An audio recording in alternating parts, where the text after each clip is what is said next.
Olá, meus amigos. Deus abençoe todos vocês. Tenham um bom dia, excelente dia. Que esta sexta-feira venha acontecer algo novo na sua vida, mas novo que vem de Deus. Algo que venha ao encontro da necessidade, não do seu corpo, mas da sua alma. Porque a alma, estando bem, o corpo com certeza vai estar agradecendo. Que a sua alma, neste dia, venha se encontrar.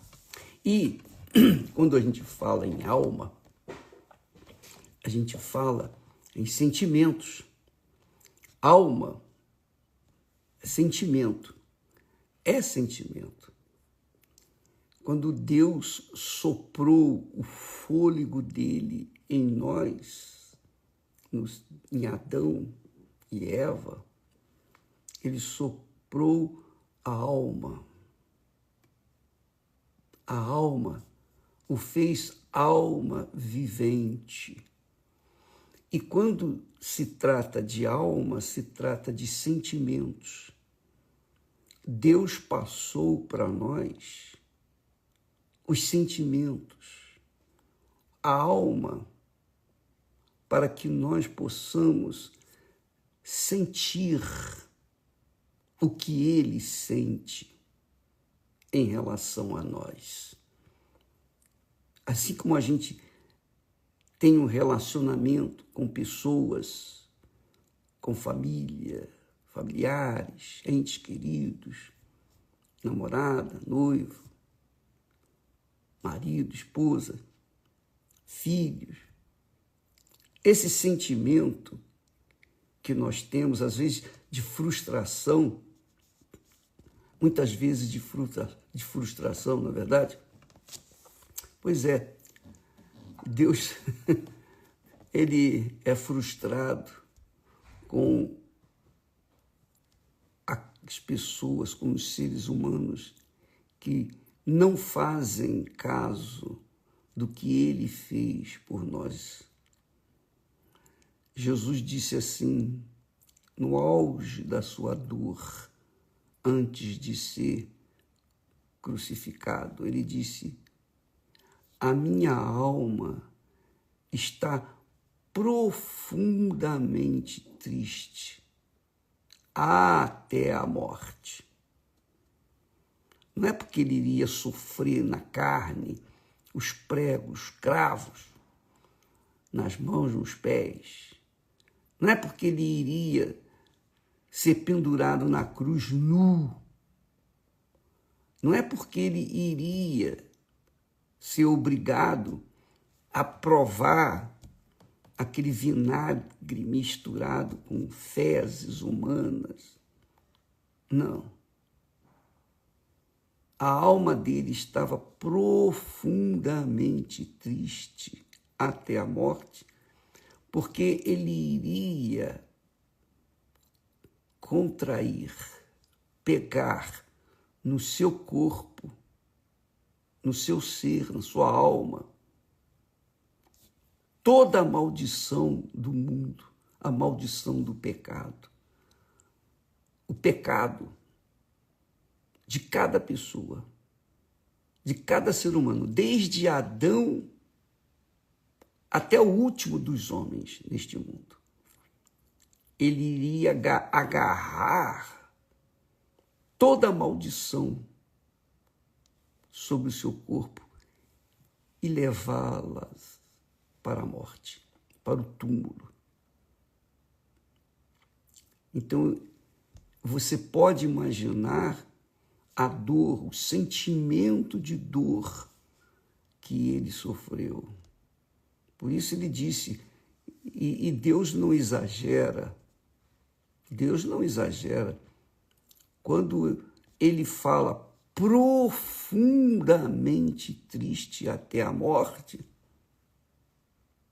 é que a coisa estava demais. Pois bem, ele sofreu tudo por causa do amor, o sentimento de amor por todos os seres humanos, tanto aqueles que viriam crer nele, quanto aqueles que não viriam crer nele. Ele morreu por todos. Ele pagou com a sua própria vida, sua própria alma, com seu próprio sangue, por todos nós. Ele pagou pelos nossos pecados. Ele morreu por cada um de nós e por todos nós, todos, sem exceção. Porém, ainda assim, ele é insultado. O nome dele ainda é blasfemado por aqueles que desconsideram o que está escrito. Agora, vamos voltar aqui para a situação vigente da maioria das pessoas neste mundo, que tem, por exemplo, uma enorme tristeza na alma. Tem uma tristeza incontrolável dentro de si. Um vazio. Muitas pessoas definem como um vazio dentro do peito, insuportável. Insuportável. É vazio, não tem nada, mas é insuportável. Assim como a depressão, a pessoa vê tudo cinza,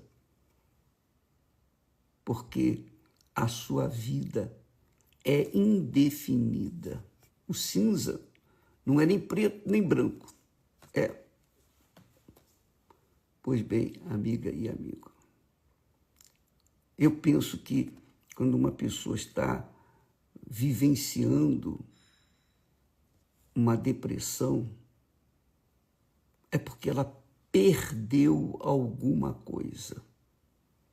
Muitas pessoas entram na depressão imediatamente após terem perdido alguma coisa muito valiosa. Um amor, por exemplo, o marido, a família, a esposa, os filhos. A pessoa, quando tem o seu coração, a sua alma agarrada a qualquer pessoa ou coisa desta vida, quando ela perde aquela pessoa ou aquela coisa, ela entra em depressão. Parece que um espírito de depressão, um espírito depressivo se apossa dela. E não há remédio. Não há cura na medicina para isso. Então, muitas pessoas, por conta do desespero, que eu diria, a alma profundamente triste até a morte. Só que profundamente triste até a morte pela perda de alguém ou de alguma coisa. Jesus esteve com a sua alma profundamente triste até a morte, porque ele viria carregar o pecado de toda a humanidade. Se o meu pecado fosse colocado só em Jesus, ele iria sofrer profundamente. A sua alma ficaria profundamente triste até a morte, só pelo meu pecado. Imagine o pecado de toda a humanidade. Imagine. Bilhões de pessoas, bilhões de almas por esse mundo afora. Bem, e o que eu quero falar, aonde eu quero chegar? Eu quero chegar ao seguinte: quando Jesus quando o Senhor Jesus, e a gente sabe que isso aqui é o que acontece, quando ele disse, a minha alma está profundamente triste até a morte, porque ele iria assumir a maldição do mundo inteiro. Então ele sentiu na carne, na pele, a dor. E ele ficou abandonado, ou melhor, Deus, o Pai, teve que virar o rosto para não ver aquela figura terrível de Jesus, do Filho dele. Então Deus sente o que você sente, minha amiga, ou sentiu o que você sente, e ele sente a sua dor. Mas a sua dor se deve, por quê? Porque você perdeu o seu primeiro amor. Perdeu o marido, perdeu a esposa, perdeu a família. Perdeu muito dinheiro, perdeu o seu nome, sua reputação. Seu nome foi escrachado, foi jogado na lama. E muita gente, por conta de não suportar essa perda, acaba se matando. Pois bem, Jesus, quando ele ressuscitou e falou para João, revelou para João o Apocalipse, e ele se dirigindo à igreja em Éfeso, aliás, ao anjo da igreja em Éfeso, não era a igreja, mas ao anjo da igreja de Éfeso, que era um pastor, que era um bispo, que era uma eminência, que cuidava daquele rebanho. Ele diz assim para esse anjo: conheço as tuas obras e o teu trabalho e a tua paciência, ou seja, a tua perseverança. Eu conheço. E disse mais, e que não podes sofrer os maus, suportar os maus, e puseste à prova os que se dizem apóstolos e não são, e tu os achaste mentirosos. Eu conheço o seu cuidado com o povo, e sofreste. Eu conheço o teu sofrimento, e tens paciência. Outra vez fala em paciência. Outra vez, quer dizer, perseverança. E trabalhaste pelo meu nome, e não te cansaste. Quer dizer, o anjo da igreja em Éfeso, esse apóstolo, esse profeta, esse bispo, ele tinha todas as qualidades que hoje nós vemos em muitas igrejas e pastores e lideranças. Trabalhador, dedicado, paciente, perseverante.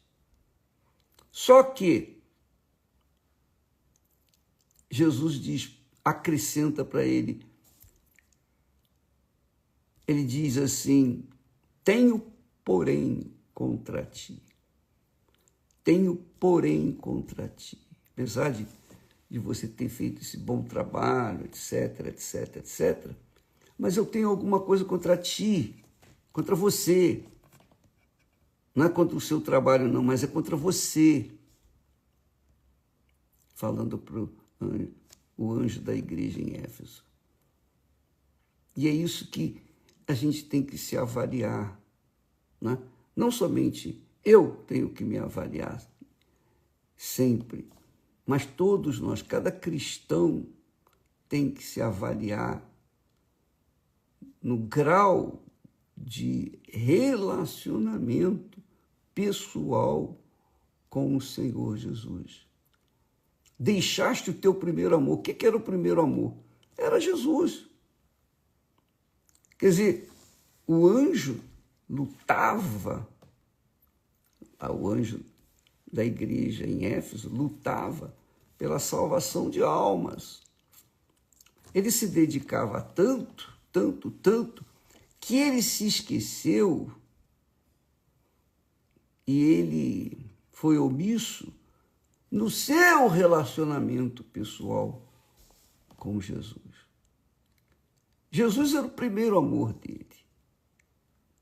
E ele deixou esse relacionamento e se agarrou ao segundo amor, porque quem deixa o primeiro amor, obviamente, vai ocupar esse espaço com alguém. Alguma coisa ocupou o espaço do primeiro amor, por isso que foi deixado esse primeiro amor.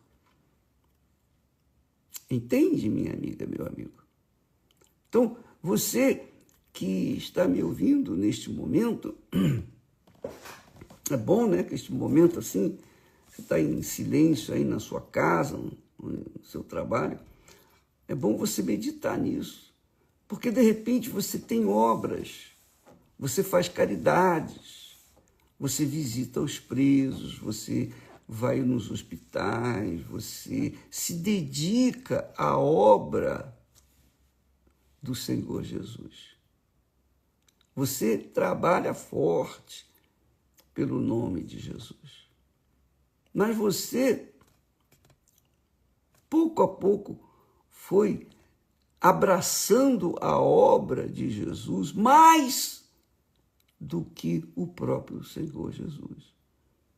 Quer dizer, você deixou o seu relacionamento com Ele, com o Senhor Jesus, e se dedicou a cuidar das suas ovelhas, cuidar do seu rebanho, do rebanho de Jesus. Quer dizer, você trocou de amor. E Jesus censurou esse anjo.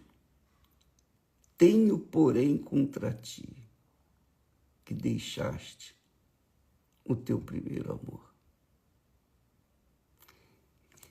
E essa é a razão da depressão entre pastores, igrejas, pastores, obreiros, que existe por aí.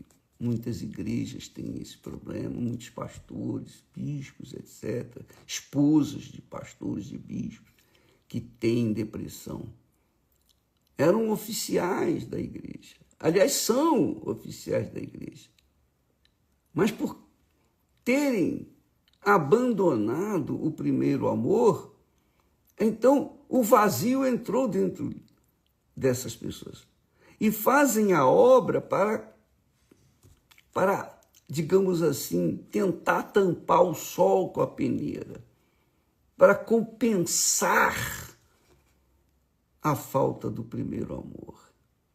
E aí a pessoa fica perdida. Ela fica perdida. Ela fica perdida.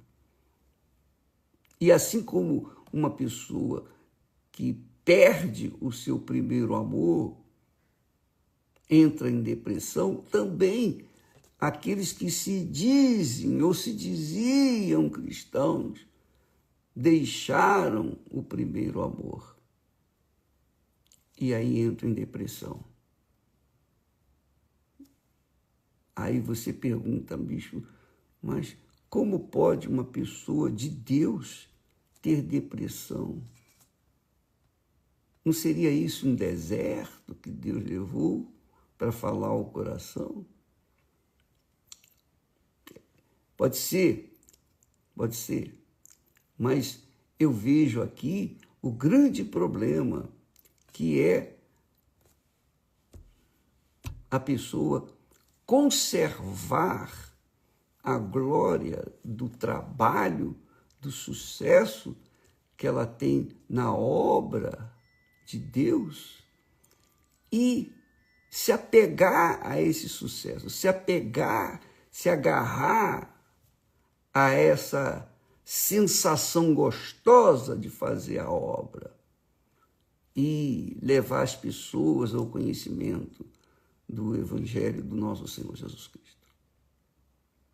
Então, a pessoa se apega à obra e deixa o autor da obra, o Criador, o Salvador, que é o primeiro amor.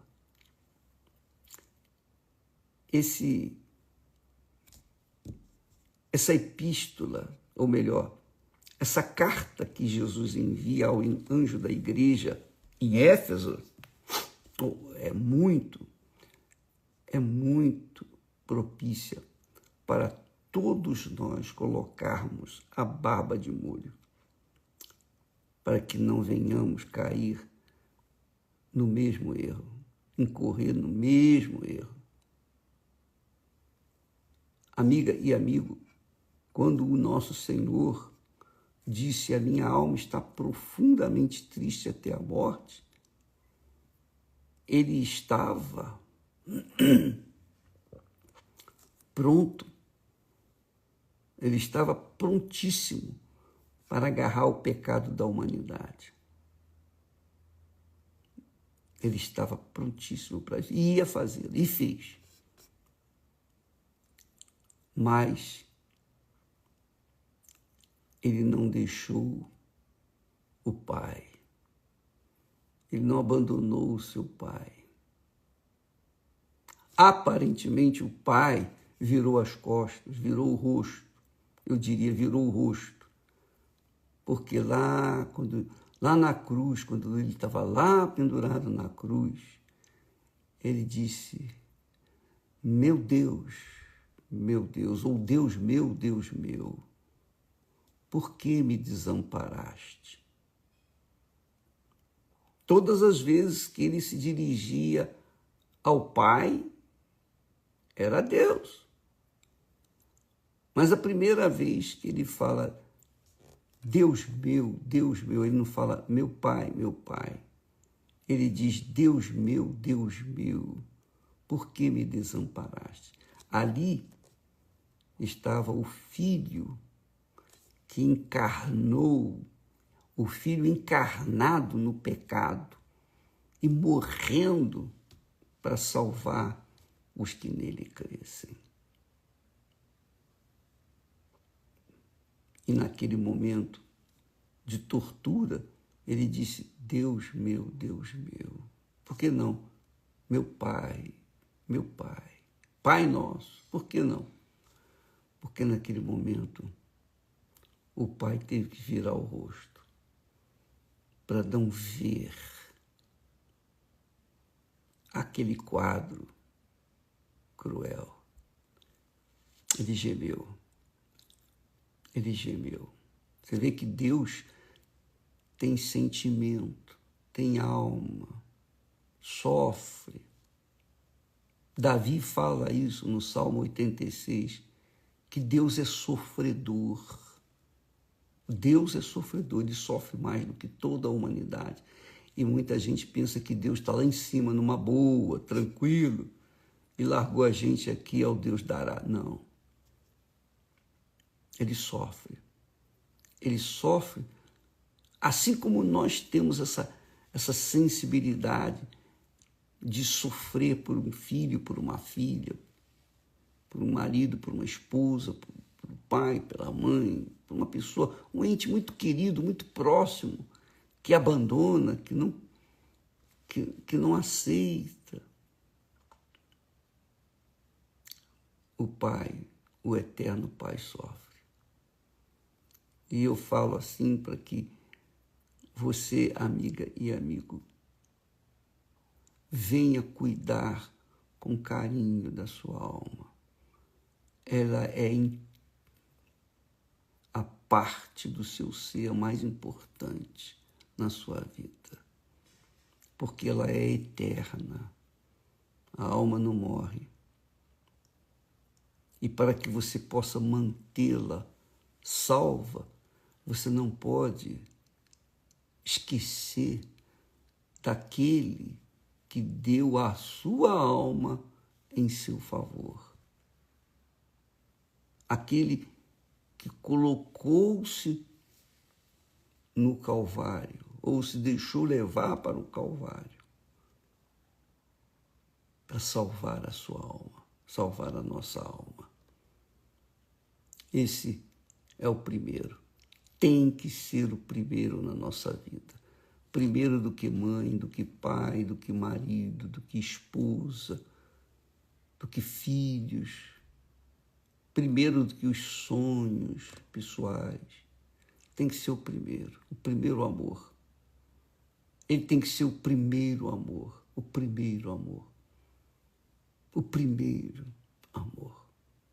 O amor constante, porque ele sofre por aqueles que um dia o tiveram como o primeiro amor e depois o deixaram para se agarrarem, a se apegarem a outro amor, a um terceiro amor, por exemplo, segundo, terceiro e tal.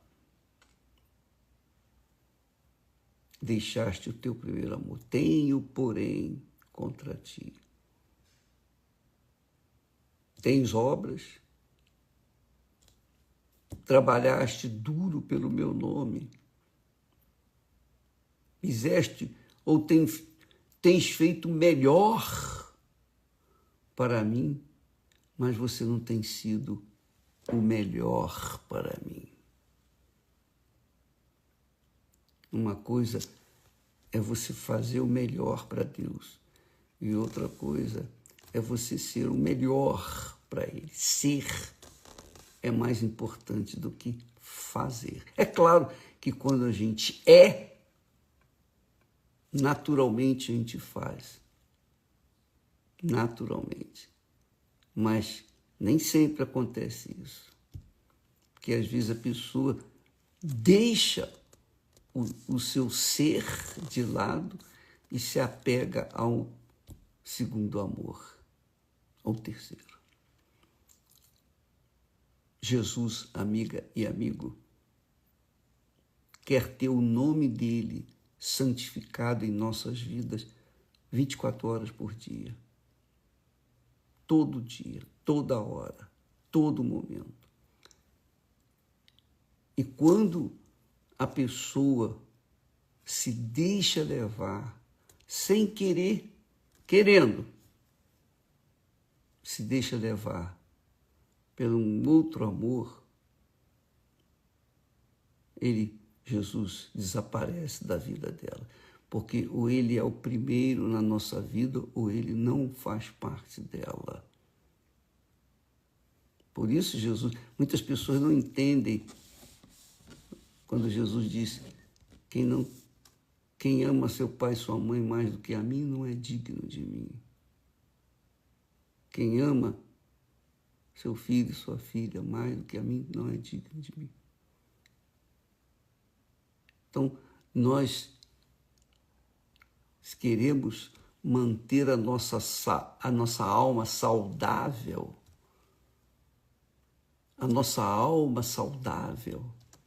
o primeiro amor, quer dizer, o relacionamento com o nosso Senhor tem que se manter. Primeiro amor, então você já sabe o que é. Você lembra, né? Quando você teve encontro com Jesus, eu lembro do meu dia, do dia que eu nasci. Eu não esqueço, nunca. Detalhes, inclusive, eu tenho na minha memória. Eu esqueço muito as coisas, mas nunca vou esquecer do dia em que eu conheci o meu Senhor e Salvador Jesus Cristo. E nem você, você não esquece. Então aquele dia foi o primeiro amor, você conheceu o primeiro amor da sua vida, você não sabia o que era amar. A gente não conhecia o amor. Mas quando a gente encontrou Jesus, a gente verdadeiramente encontrou o perfeito amor, o amor em toda a sua essência, grandeza e magnitude. Nós conhecemos o amor, o primeiro amor.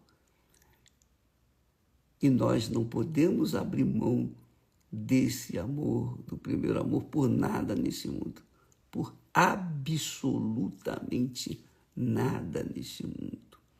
O mundo não tem nada que possa substituir esse amor. O mundo é um lixo, é um monturo de lixo que não tem nada para